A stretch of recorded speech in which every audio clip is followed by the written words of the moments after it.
Hello，好孕保你飲得健康，飲得簡單啦。好，今日我想介紹乜嘢呢？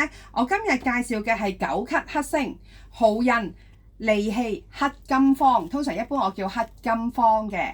咁講明啦，係治久咳啦、去痰咁嗰啲。咁究竟黑金方係有啲乜嘢嘅呢？咁樣，咁我哋睇下黑金方一套嘅產品就喺呢度啦。好，我講咗呢個我比較少介紹嘅呢個係今年6月、7月啱啱新鮮嘅呢個紫皮獨頭蒜。咁紫皮獨頭蒜個皮係紫色㗎啦，咁樣。咁然後咧經過發酵之後咧，裏邊係黑色嘅。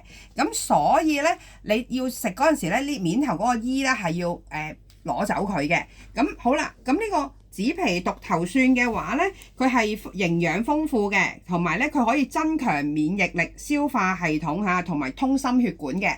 咁然後咧就配上我哋好孕好出名嘅陳皮啦。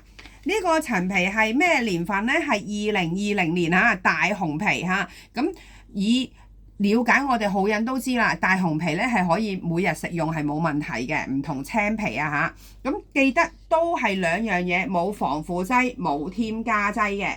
咁好啦，講翻嗰個食用方法啦。呢套咧利氣黑金方係有3個食用方法嘅。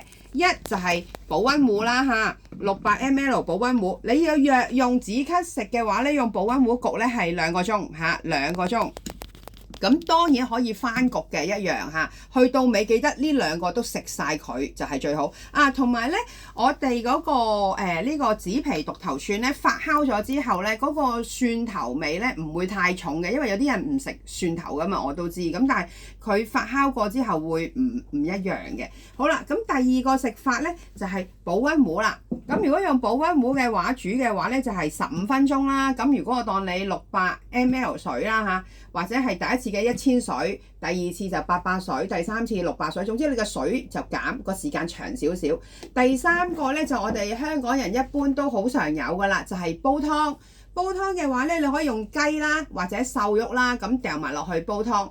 咁當然啦，好多朋友都識得我哋嘅話咧，都會係咁樣嘅食法咩食法咧？就係話先用保溫壺焗咗先。